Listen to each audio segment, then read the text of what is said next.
2, 1, 2. There we go. How about that? All righty. There you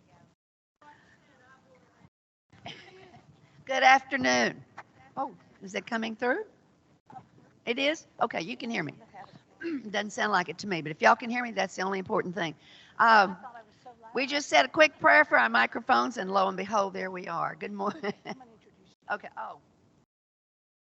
I have mine on. Okay, good morning. I'm so glad to see that you all decided to stay and listen. This is Carole Loeb.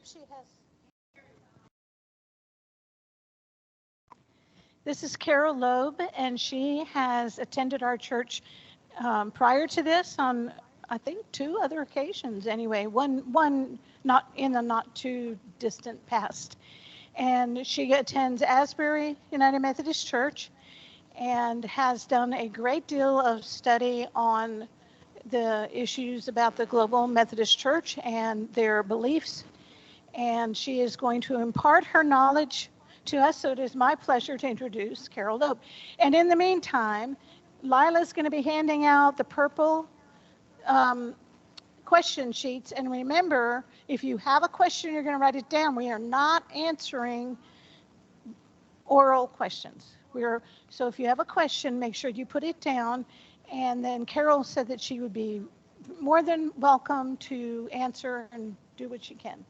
So Lila's handing those out. If you need one during the presentation, stick your hand up because I don't know what else to do. Okay, thank you. Thank you, Janice, and thank you for inviting me. Can everybody hear me? Okay, just want to make sure. One of the things I want to do, too, and if we need to, I understand you have another church coming in, so she said we're kind of on a time frame, so I may be skipping some of this part. Louder? Okay, you want me to kiss the microphone? Okay. Can y'all make it louder up there?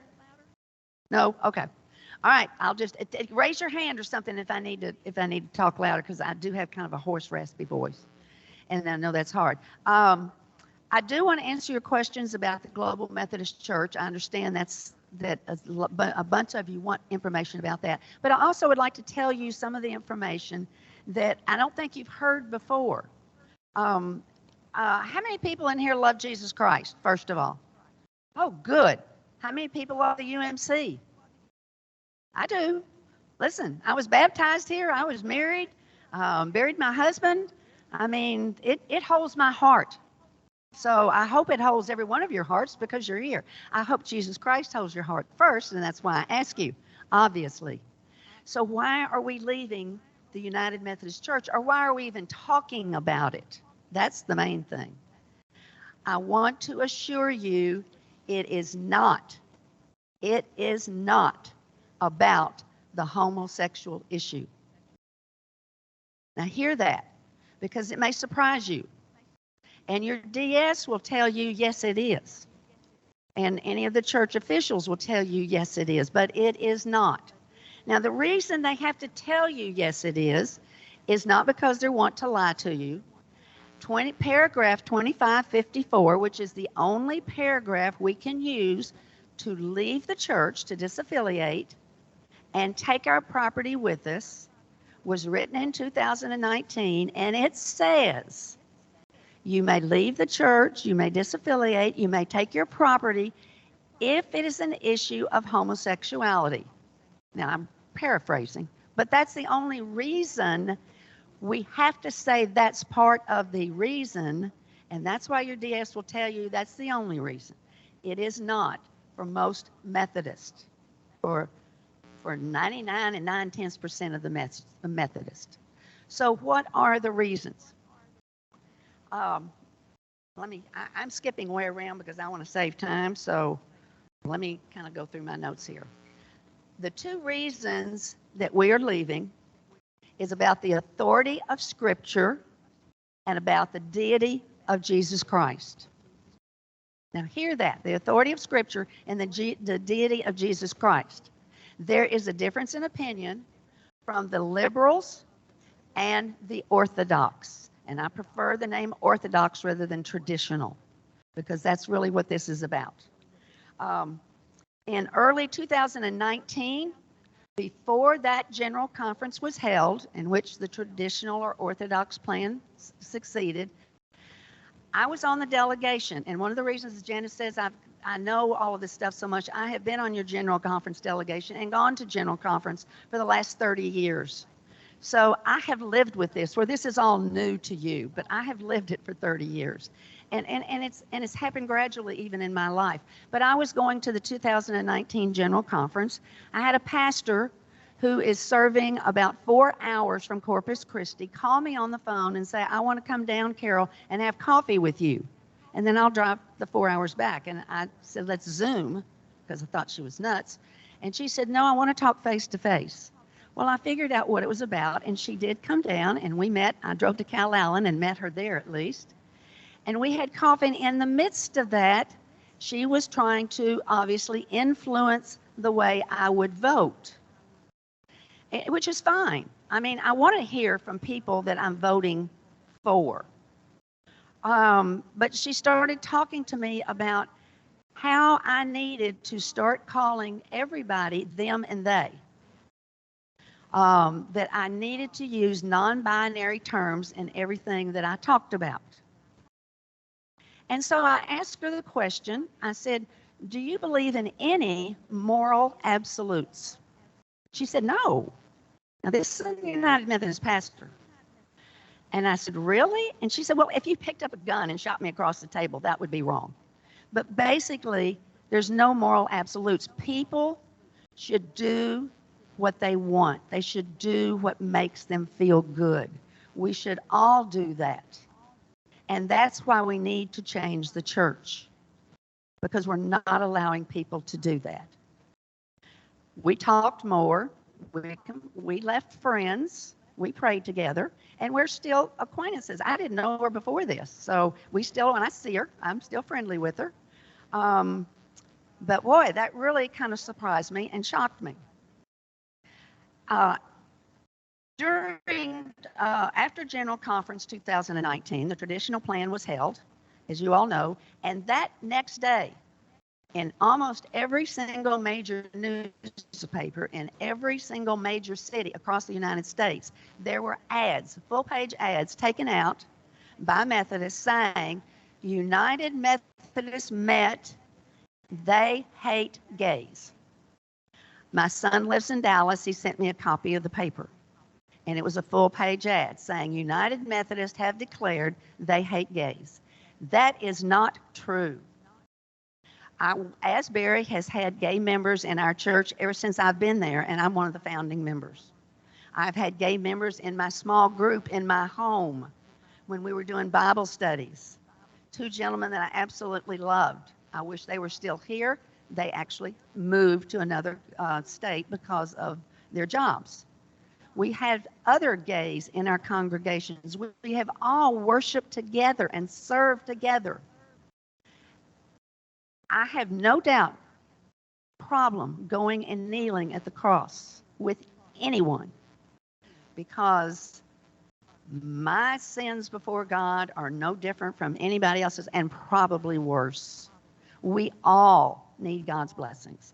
So this is not about the homosexual issue. It is about the authority of Scripture and the deity of Jesus Christ.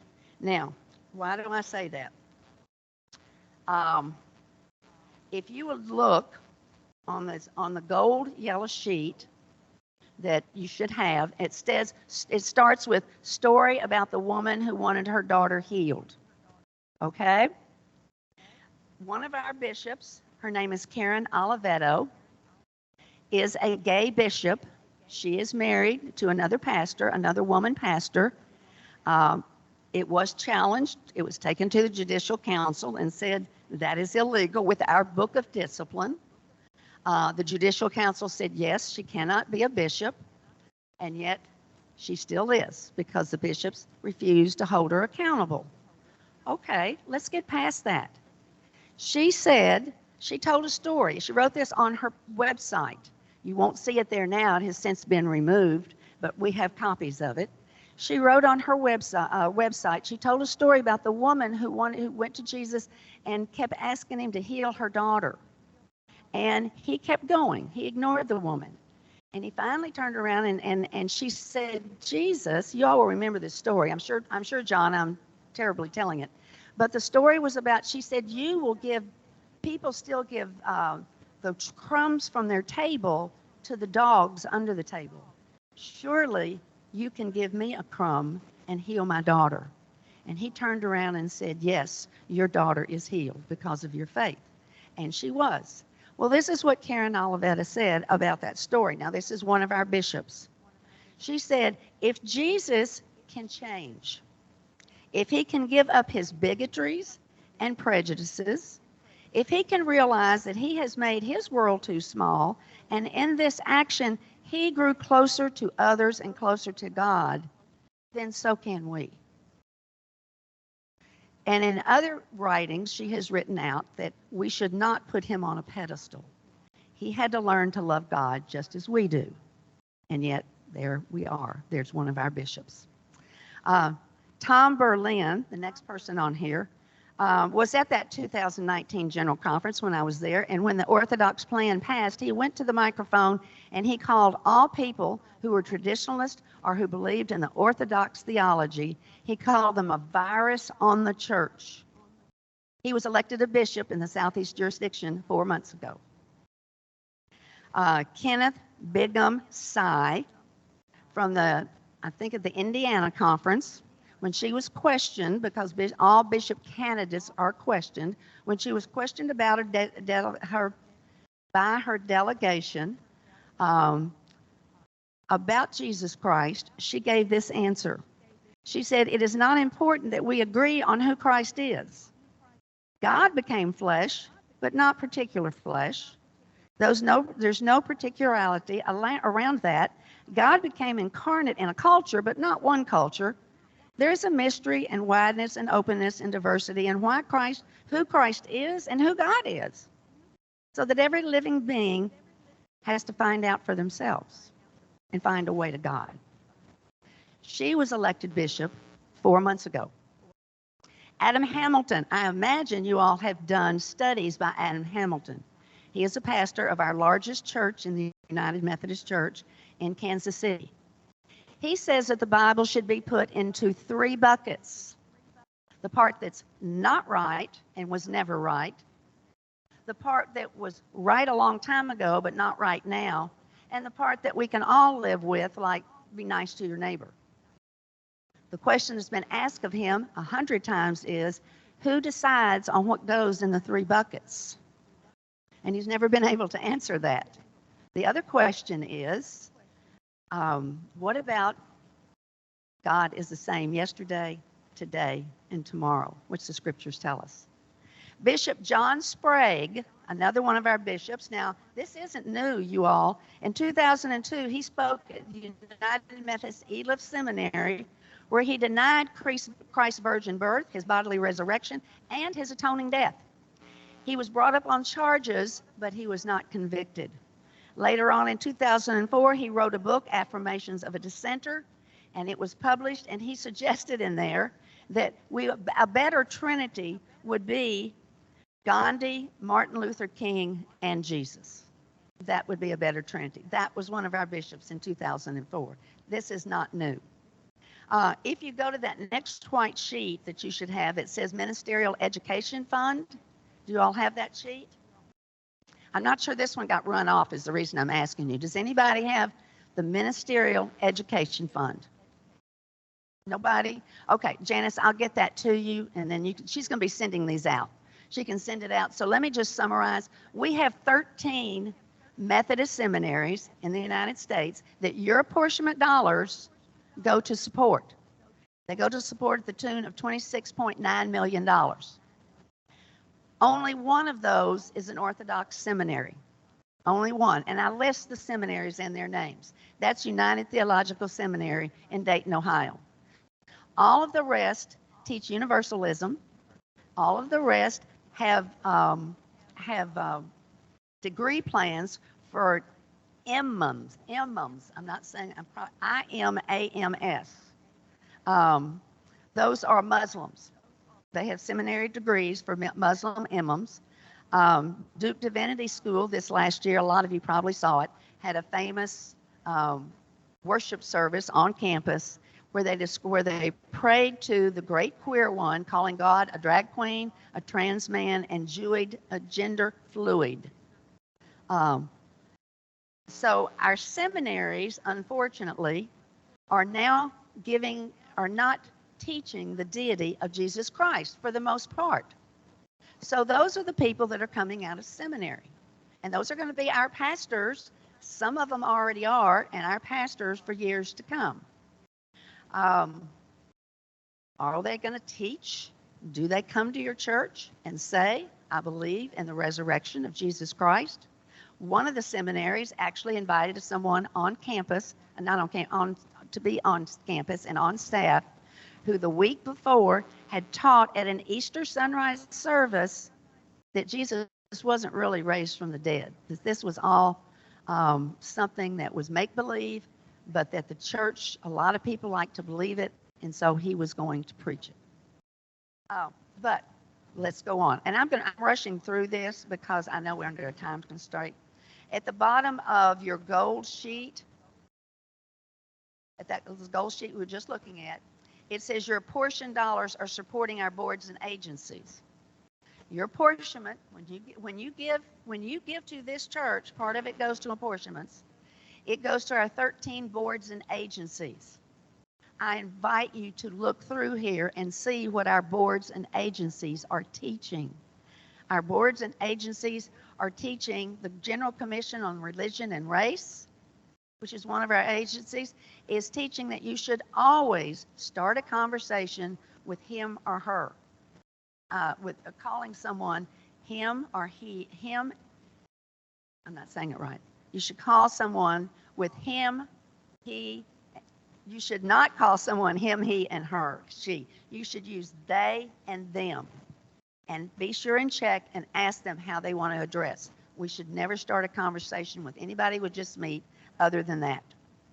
The General Commerce on Finance and Administration, it has had apportioned funded dollars to provide benefit for gay pastors' girlfriends or boyfriends. Now, they also make sure that we provide benefits for spouses, which we should do. That's a civil rights issue. But they also are doing benefits for gay live-ins. They're just their significant other, as we put it in terminology today. Read through these. I'm not going to read through all of these, but read through all of these, our general boards and agencies and what they're doing. That's where your money is going today. All right? So I wanted you to know that. Now, let's talk a little bit about jurisdictional conference. Jurisdictional conference was held 4 months ago. At jurisdictional conference, we have 5 jurisdictions in our country. We are in the South Central jurisdiction. In the North Central jurisdiction, before they could meet, the delegates that were elected there had to take a 2-hour course on homosexuality, homophobia, how to treat in our church, and bring in more people. Let me find that. I'm trying to. That's why my notes are all messed up here. I wanted to give you the exact title of that. But anyway, it's how to get past our homophobia and how to start addressing people with the they and them, and also how to start addressing people who are non-binary, okay, bringing non-binary people in and changing our rules for people that are non-binary and all of the LGBTQ plus categories, that we need to open everything up to all the categories.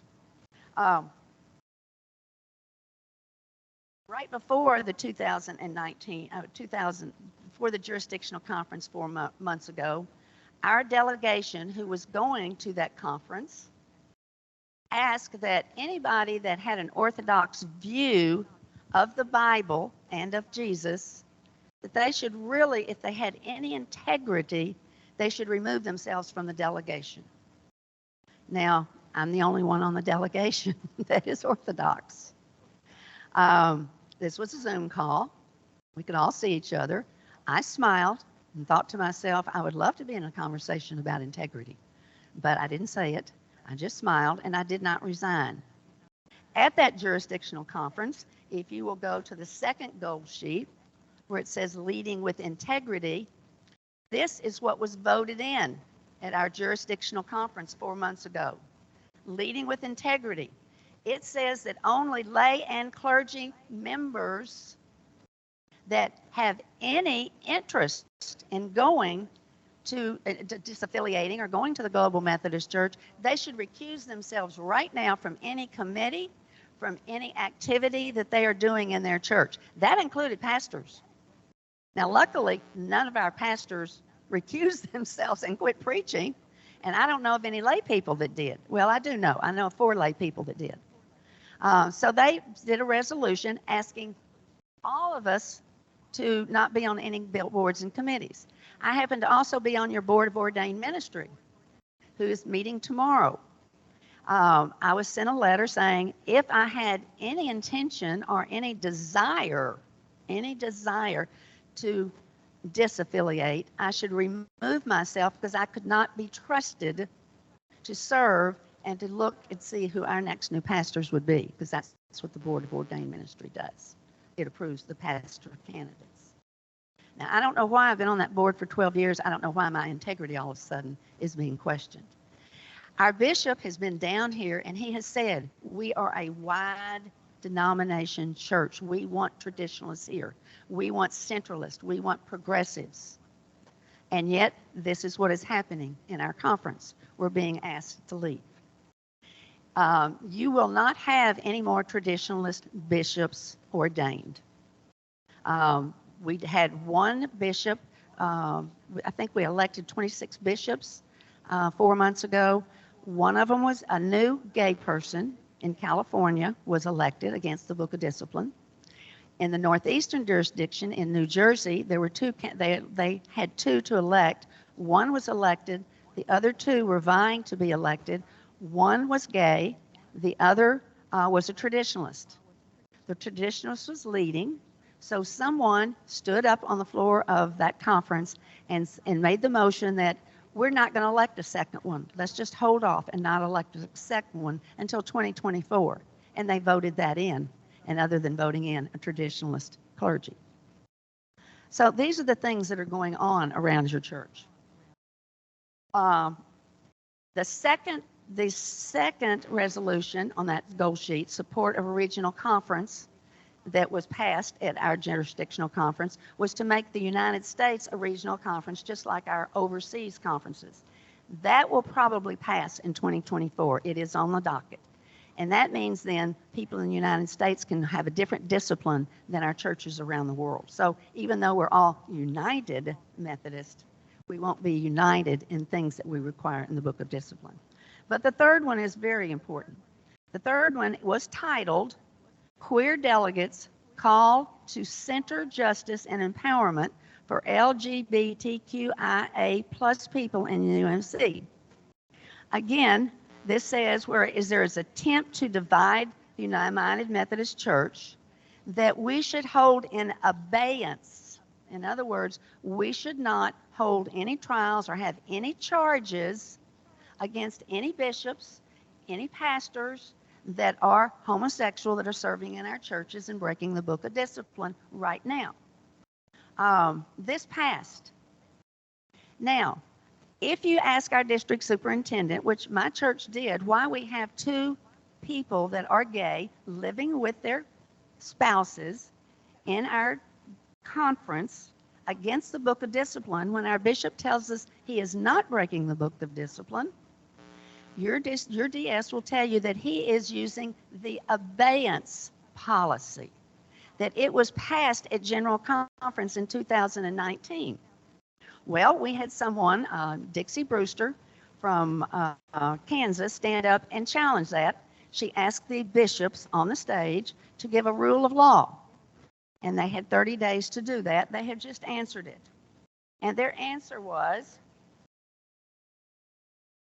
imploring such persons, any of us, to not pursue complaints is improper and violates the discipline and decisions of the Judicial Council, including decisions 1399 and 1435. Therefore, that part of the paragraph 3 of that resolution that implores annual conferences not to pursue complaints is null, void, and of no effect. And yet our bishop and our DSs are still saying, oh, that was passed at General Conference. I was at General Conference. It was not passed. And the Judicial Council has ruled it invalid. We have 111 churches today in our conference in the period of discernment. We have 341 churches. That's a third of our churches. Now, not all of them will leave, but the majority will. 3 of our largest churches, University in San Antonio, Bethany in Austin, and Coker in San Antonio, are in a period of discernment, and 2 of those will probably leave. There's frustration everywhere, especially since the GMC started and officially formed. They are Orthodox. They are talking about the deity of Christ and the Holy Scriptures being inspired by God. That's all they talk about. So let's look at who they are. I hope everybody has this. They have that sheet? Okay. Does anybody have this sheet? Okay. If you're a couple and 2 of you have it, both of you have it, maybe you can share. No? Well, when we make sure it gets sent out to you, okay? The picture on here that you see, the Global Methodist Church held their first annual conference 2 weeks ago. This is a picture of their annual conference. We are going to have 3 Global Methodist Church conferences in the state of Texas. There'll be one in Houston for South Texas, and Houston has already had 62% of their churches disaffiliate and join the Global Methodist Church, so the Houston conference is not going to be that big anymore. The Mid-Texas annual conference, Global Methodist annual conference, will be centered in Waco. Anybody from our conference that leaves, anybody from the Central Texas Conference or the North Texas Conference that leaves, will go to this conference. And that's why they met. They were the first ones in the United States to meet. There were 600 people there. There were 90 youth there because they had a youth gathering along with it. Of those 90 youth that were there, and some of you may know Rusty Freeman because he used to be the youth director of our conference. He is now working with the Global Methodist Church. Of those 90 youth, 13 of them made first-time decisions for Jesus Christ that weekend. The business session of this conference took an hour and a half at a breakfast. At our annual conference, the business session takes 3 days, where we listen to wonderful, interesting reports. Right, John? It took an hour and a half. Other than that, we had worship services by J.D. Walt. Has anybody listened to J.D. Walt? Nobody in here? Well, I'm recommending to you. He is on Wake Up Call. If you just want to Google that on your computer, the Wake Up Call. He does every morning. He does a devotional, and he's wonderful. They had him come, and he did 3 teaching sessions that were fabulous. Then they had breakout sessions to teach the pastors and the lay people how can you really reach the people in your communities, and all sorts of subjects like that. So we did that for 3 days, and then at the end of 3 days, they ordained 34 new young clergy into the Global Methodist Church. I want you to just turn to the second page. I'm not going to read everything in here. I'm going to read one paragraph to you. So turn there, because right before that ordination service, it says, the only time at the very bottom, where it's near the yellow, the sentence before the yellow, the only time I heard any speaker say anything related to homosexuality was when Bishop Lowry, to enthusiastic applause, declared, "This is not a church for those who hate LGBTQ people. Rather, it is a church for people who love the Lord, Jesus, and who are committed to the GMC's mission statement to make disciples of Jesus Christ who worship passionately, love extravagantly, and witness boldly." He added, "We're not going to get lost in the culture wars today." On the next page, if you look at the very last paragraph on the next page, down at the very bottom, it says, "Reverend Ryan Barnett, lead pastor of First Methodist Church in Waco and this Global Methodist Church's annual conference executive, stressed that they seek to build a movement rather than an institution, and that the structure must be subordinate to the mission." That he said, "Please, there is no room in this new conference for egos, titles, or positions." Now, I implore you to read this whole thing. You will find out a lot about the Global Methodist Church. But also, I want to go over this before I run out of time real quickly. This last sheet that says two Methodisms, a comparison chart. Okay? Does everybody have this? Okay. I'm not going to go over all of it. I want you to read it. I do want to go over the second one, boards and agencies. Yes, the United Methodist Church has 13 boards and agencies that you are paying for. You and I both are paying for. The new Global Methodist Church will probably have 2 or 3. They do not believe in top heavy. They want the money to stay at the local congregation. Okay? Down there on the trust clause, the next one down. Yes, in the Methodist Church, obviously the conference owns our property, owns this property. In the Global Methodist Church, each church will own their own property. There is no trust clause. Is it going to be global in nature? Yes, both of them will be global in nature. In the Global Methodist Church, districts in Ukraine and Russia have already joined. The whole country of Bulgaria has already joined the Global Methodist Church. There will be a lot more. Can you have non-celibate, homosexual, or trans bishops?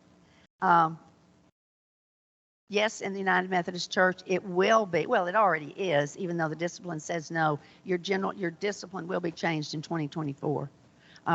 But so yes, you will. In Global Methodist Church, no, you will not. Clergy, professing, performing weddings. Yes, currently weddings are being performed all over the country, all over our conference. They will not be performed in the Global Methodist Church. We'll both have female clergy. Clergy deployment. This is really important, you all. Right now, as you know, the bishop and the cabinet assign you a person. Now, they have consultation forms, and you as a church get to say, well, we want someone that is a really good preacher, or we want someone that's a good administrator, or this is what we need. In the Global Methodist Church, what you will do is tell the conference your needs. They will pick out 3 to 5 pastors. They're already doing this in churches that are appointing pastors. They will send you 3 to 5 people for your church to interview to see if it's a match. And then you get to rank them in order. This is how we would like. This is the pastor we would like, and we'll rank them in order. The pastors get to do the same thing. I think I'm a good match for this church. So you will get to interview whoever your next pastor will be. You are guaranteed to get a pastor, so that's not a problem. But you don't have to just leave it to chance. On the back,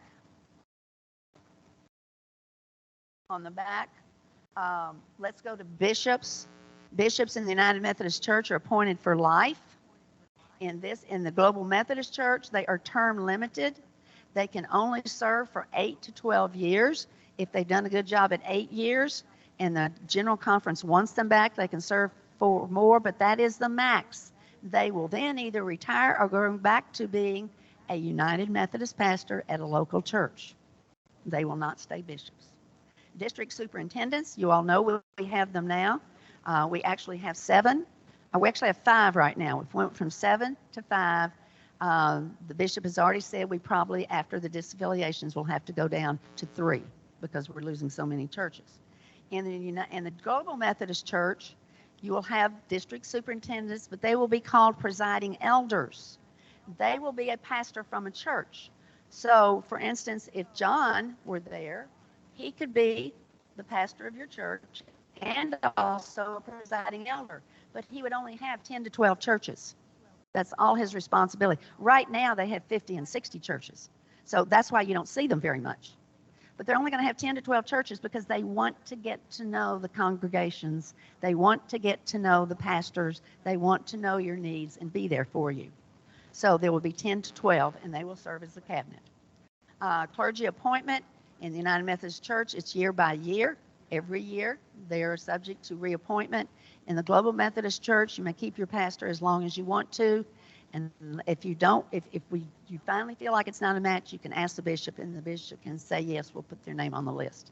But you may keep them. They're guaranteed to keep them as long as you want them. The apportionments, this is huge. Right now, in the United Methodist Church, churches are paying anywhere from 8 to 10% of your budgets to the greater church, to the conference, and to these boards and agencies and all of the greater church. In the Global Methodist Church, they want the money to stay in the local church. So let's read what it says here. It says general conference apportionments will be set at 1.5% for the general church and 5% for the annual conference. That's 6.5%. That's capped at that. They cannot go over that. Actually, the Global Methodist Church of our conference that met in Waco is only going to charge 3%. So they're starting out only charging 4.5%, which means you could have depending on your apportionments, $5,000, $6,000, $7,000 stay in the local church every year.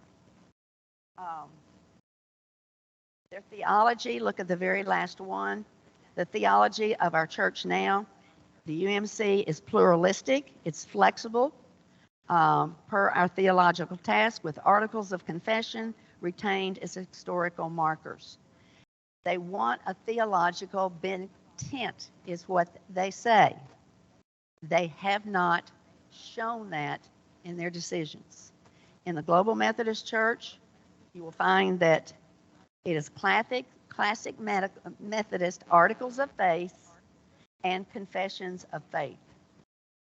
If you want to see what they believe, and I sent to Janice and John, asked her not to print it. The theology of the Global Methodist Church is written out. It's 11 pages. I'm going to have her email it to you. So that's why we didn't print it out. If you need a print from the church, they can do that. But she will send that out to you by email. Read through that. It tells you what they believe. It tells you exactly what they believe and what they're going to go by. I went to Waco 2 weeks ago. I've never been so spiritually uplifted in my life as I was at that weekend. It was wonderful. So I'm going to shut up, and I'm going to say, if any of you have questions, let's answer them. Okay? Some of you are just embarrassed to get up and ask questions in front of a bunch of other people. Some of you, and also in the space of time, Janice is going to pick up the questions now, I think. And then she's going to read them out, and I'll answer them. If we run out of time, as I say, I know this other church is coming in here, I will go in a Sunday school room or go out in the parking lot and visit with you and answer any question that you want to know. Any question. Okay? The first one is, why do we have to make a decision when the district won't meet until 2024? Okay, General Conference won't meet is what they mean until 2024. You're right. The paragraph 2553 that we are allowed to take our property, disaffiliate and take our property, expires the end of this year. Expires the end of this year, 2023. Oh, yes, he's extended it to 2024. He sure did, and I didn't read you all that. He extended it to 2024. Now, he can't extend paragraph 2553. He can't do that. That's a general conference paragraph, and it goes away. What the bishop has said is that he is going to extend us to be able to leave through paragraph 2548.2.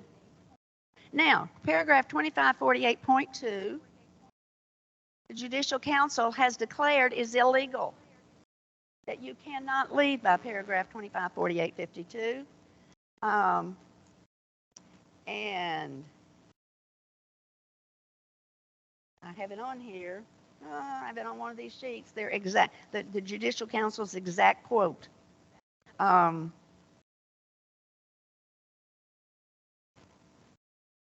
Shoot. It is not legal. The judicial now. Maybe obviously Bishop knows a lot more than I do, and maybe the bishop will find a way to do it.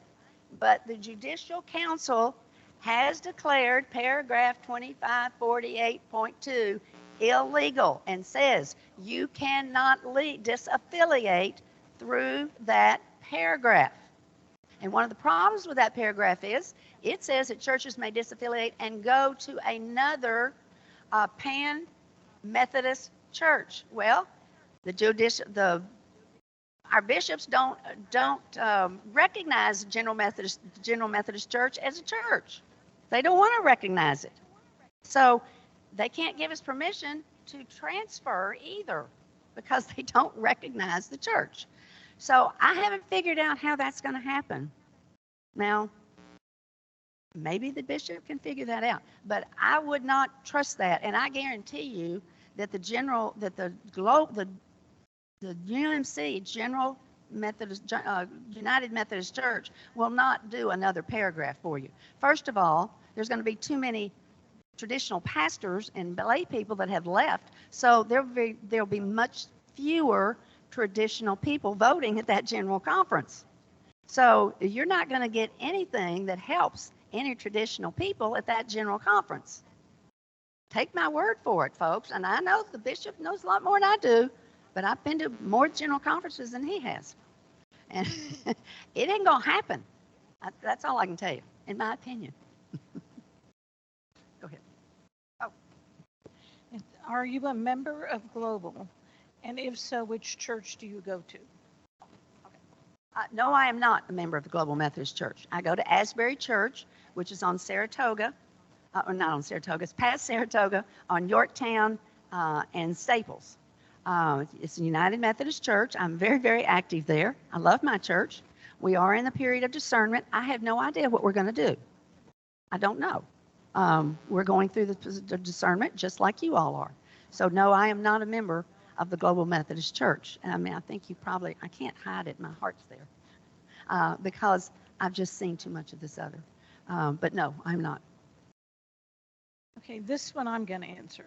It says, how will the vote be taken and when?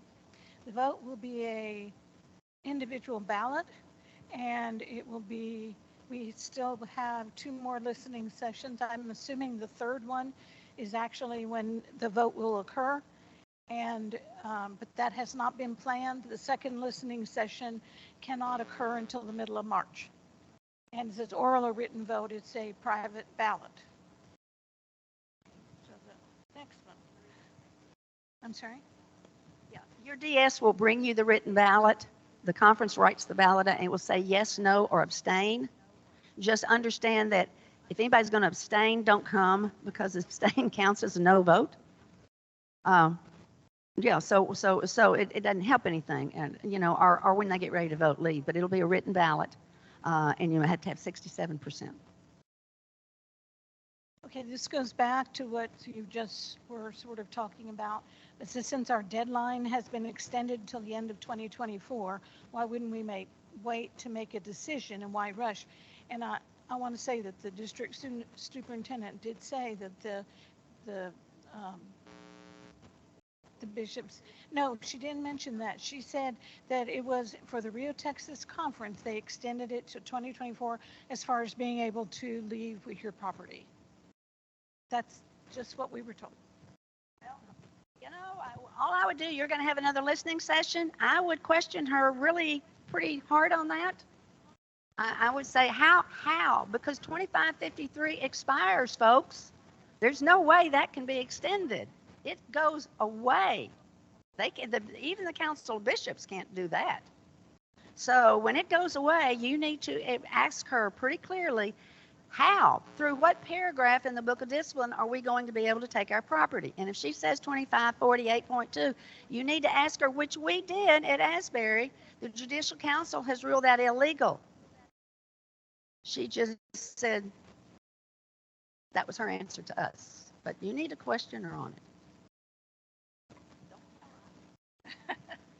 We will, believe me. We will. Okay. Okay, we have heard that the GMC School of Theology will now be located at Baylor University. Okay. And how will we know that it won't then turn into a Baptist church and not remain Methodist? What a great question. Because a lot of people say, are we going to turn Baptist? No, absolutely not. And the people that are leading the Global Methodist Church are deep inspired in Wesleyism.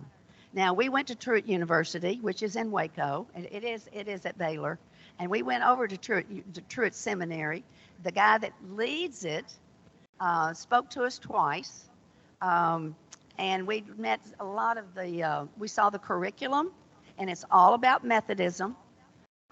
This is a Methodist branch of the Truett Seminary is a Methodist seminary in meeting at Baylor, but it is separate. It's separated out, but it is a Methodist seminary approved by the GMC. We are not going to become fundamentalist. I can assure you that it will not be a fundamentalist denomination. All right. Won't the GMC be using the GMC book? Won't the GMC be using the UMC Book of Discipline, except for the human sexuality part? No, and absolutely not. The Book of Discipline for the GMC has already been written. You can go to gmc.org and read it. Okay? I would encourage you to do so. Now, it is called a transitional Book of Discipline because it has to be adopted at the first General Conference of the General Methodist Church. The GMC has had now their first annual conferences. They're going to have their general conferences in about, not conferences, in about 18 months. So it has to be adopted there, and there will be some minor changes, but they're going to be very minor because this has been written and rewritten and approved by boards all over the country, by people all over the country. But go on there and read their Book of Discipline.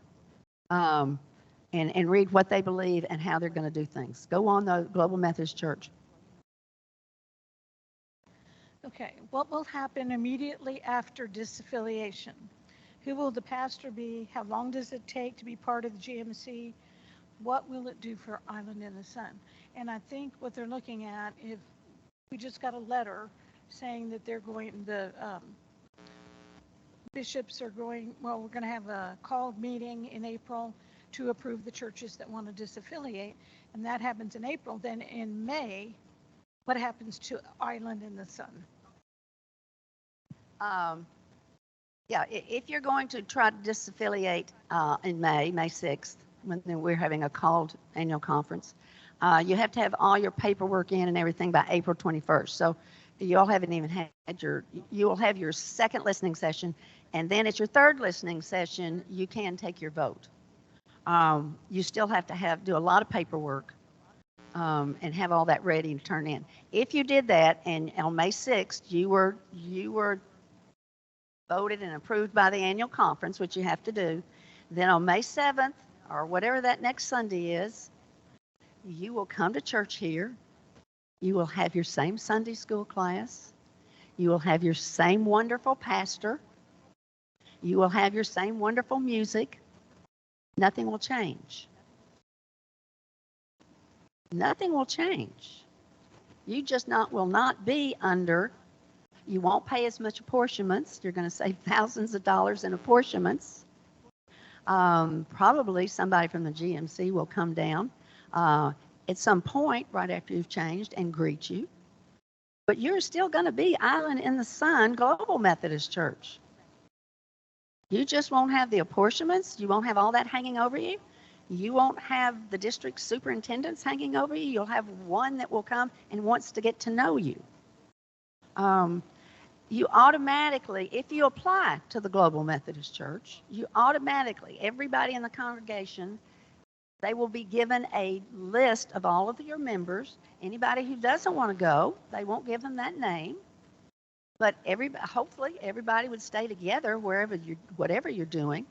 And the list would go to the Global Methodist Church, and they would immediately vote you in, which is done that day. It's not a big deal. To the Global Methodist Church, and you are automatically members. You would start getting all of their literature and invited to that, and being invited to this thing that I went to that was just awesome. Nothing else is going to change, folks. You're going to start getting information on how to reach your neighbors.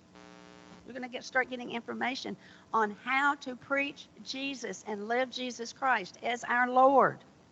We are not going to be in a church that's going to be arguing anymore.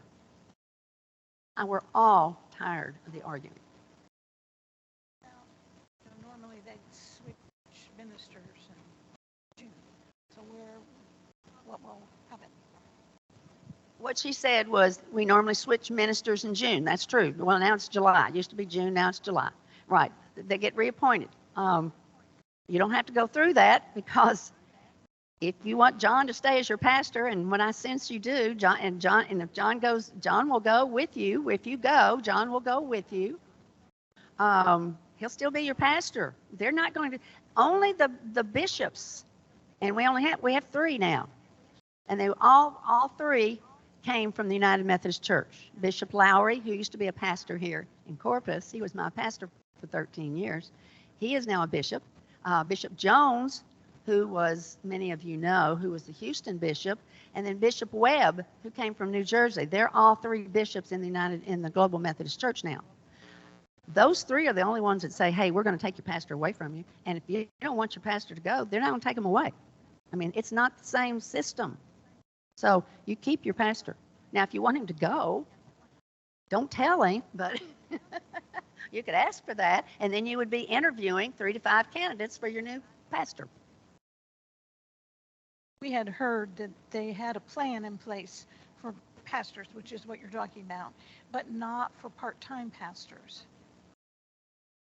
As a matter of fact, at this ordination service, some of the people that came from the United Methodist Church to be ordained in the Global Methodist Church were licensed local pastors, and they were ordained. Okay? So yes, they don't have a category called licensed local pastors in the Global Methodist Church. Nobody goes into that. You get ordained as a deacon in there. And so there's going to be a deacons in the Global Methodist Church, and then there's going to be elders. Your deacons will be your licensed local pastors. So John would become a deacon. No, elder? You're an elder. Okay, sorry, John. Anybody else have another question since all this, but not with asking it, with writing it down? Any more? Okay, then I have one last question. People are people, and sins will follow them into the GMC. No religion is perfect. Do you believe any one sin is greater than another? You're asking my personal opinion, but I'll give you my personal opinion. I'll also give you a biblical opinion. No, I do not. Sin is sin. I do not believe that one is greater than another. That's why I will go kneel at the altar with anybody, because only God knows their sins, and I hope only God knows mine. Unfortunately, there's more people that know mine too. But no, yes, I will kneel at the altar in the Global Methodist Church. None of us are perfect. We're all going on to perfection, that the Bible tells us. But I'm telling you, I'm far from it. I haven't made it, but yes. But okay, the question. Okay, did I answer it? Okay. Any more? Last call. Okay, we would like to thank Carole so much for coming and speaking to us and enlightening us. One PS, and I'll let you go. One PS. Folks, this is a deep, deep-seated emotionally felt decision that we all are making, all of us. You have loved each other in this church for many years, just as I have in Asbury. If anybody votes different than you, and hopefully you don't know it because it's going to be a secret ballot, but I don't care who it is, you love that person next to you the day after the vote as much as you did the day before the vote. And even working up to the vote, do not let that separate you. That's not what God wants. That is not holy. Our churches are churches of Jesus Christ, and we need to make him Lord of our lives, not our personal opinions and our arguments against each other. So I implore you to remember that and to love each other, and no matter what. Thank you. All right, let's show her our appreciation. Okay. Thank you. I think there's a fellow that